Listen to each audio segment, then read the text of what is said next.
Like, I'll be like, when people go back and dig up old stuff from someone who's here now, it's like, hey, what's your end goal? Tyler, the creator, built a fan base that worshipped his chaos, and now that same chaos has turned on him. It started like a digital riot. His name was everywhere. Hashtags trending, threads on fire, and fans turning into critics overnight. Screenshots flew, think pieces dropped, and one question echoed across the internet. How did Tyler lose control of the very crowd that made him a legend? At first glance, it looked like another celebrity scandal. Maybe a bad tweet, maybe an old clip, but the deeper you looked, the darker it got. Because this wasn't about one mistake. It was about a truth every artist fears. What if the audience you built stops understanding you entirely? What if the people who once defended you start weaponizing your own legacy? That's the nightmare no artist ever prepares for. When fame stops being applause and starts sounding like judgment. The spark was small, a simple Instagram post. Tyler shared a heartfelt tribute to D'Angelo, the soul icon who recently passed away. It should have been a moment of respect. Instead, it turned into chaos. Within minutes, the comments filled with fans asking when he was dropping new music, joking, or spamming emojis. Not a word about D'Angelo. They treated it like promo, not pain. Tyler quietly turned off comments. Then he liked a tweet that cut deep. Tyler's fan base loves the aesthetics of Black culture but ignores its roots. That like was enough to send the internet spinning. Minutes later, he fired off a tweet calling some followers Sun Dodgers, a slang term for white people, and then deleted it. By the time he blinked, screenshots had gone viral, and suddenly the tables turned.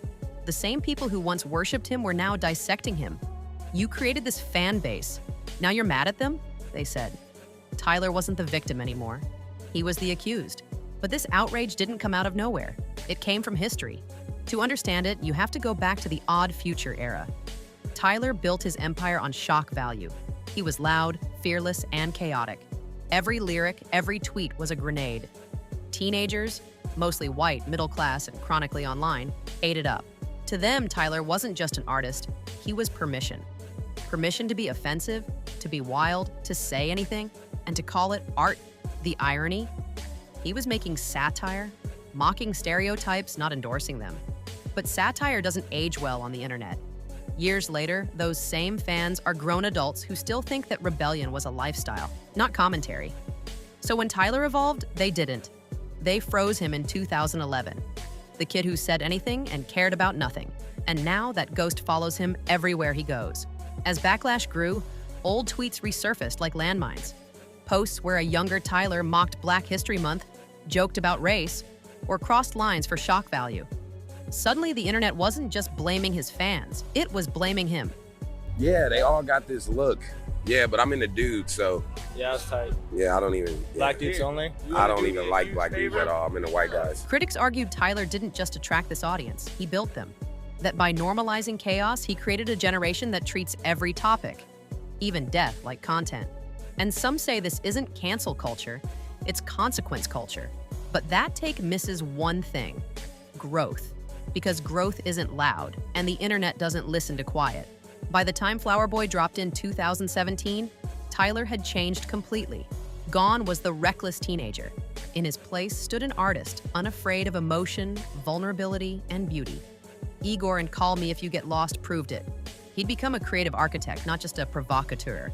But evolution doesn't guarantee understanding. The problem with being a visionary is that your audience often gets stuck in the past. So when Tyler posted that tribute to D'Angelo, half his fans didn't see an artist mourning a legend. They saw a content opportunity. They didn't grow with him. They just stayed addicted to the version that made them feel untouchable. But this wasn't just about growth anymore. It was about the weight that comes with who's watching you grow. Being a Black artist with a mostly non-Black fan base has always been a double-edged sword. Tyler's music became an entry point into Black culture for thousands who'd never experienced it before. But exposure without education is dangerous. Fans loved the sound of Black art and the look of it, but not always the meaning behind it.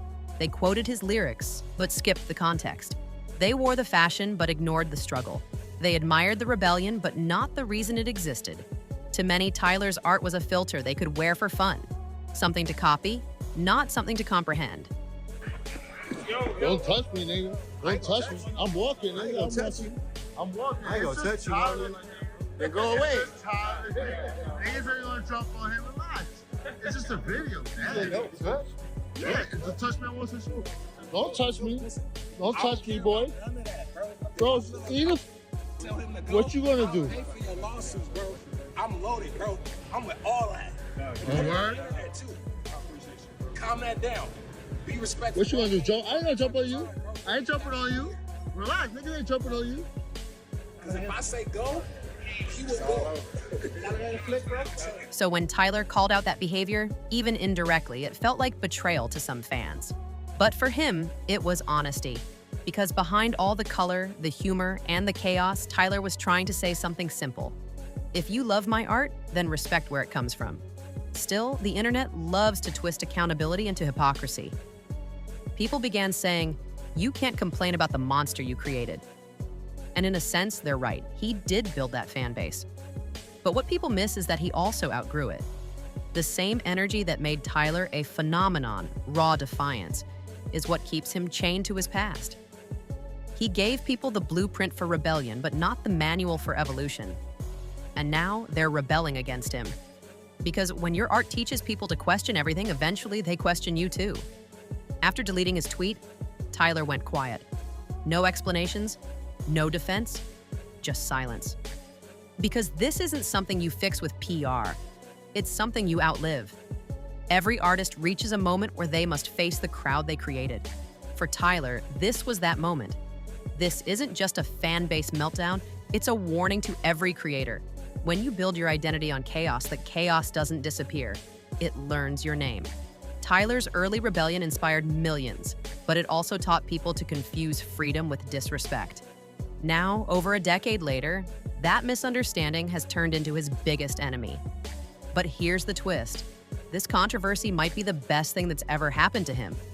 Because for the first time, the conversation isn't about shock value. It's about meaning, about what it truly costs to grow up in public, when your past jokes become your present consequences. Tyler is now older, calmer, and painfully aware of how far he's come. He can't erase who he was, but he can prove who he's become. The fans who never evolved will keep replaying 2011 forever. But the ones who did grow with him, they understand that growth isn't betrayal, it's transformation. Maybe that's why he's staying silent. Because sometimes defending yourself isn't growth, it's regression. Silence for Tyler might just be the loudest thing he's ever said. So maybe Tyler's not the villain or the victim. Maybe he's the warning, proof that fame doesn't just reward you for who you are, it punishes you for who you used to be. You can outgrow your mistakes, but you can't outrun your echo. And right now, that echo has a name, your own fan base. Because maybe the real question isn't whether Tyler built a monster, it's whether every artist secretly does. And somewhere online, that monster is still tweeting. Don't forget to like this video, comment your thoughts below, and subscribe for more deep dives like this, because Tyler's story might just rewrite how every artist handles fame.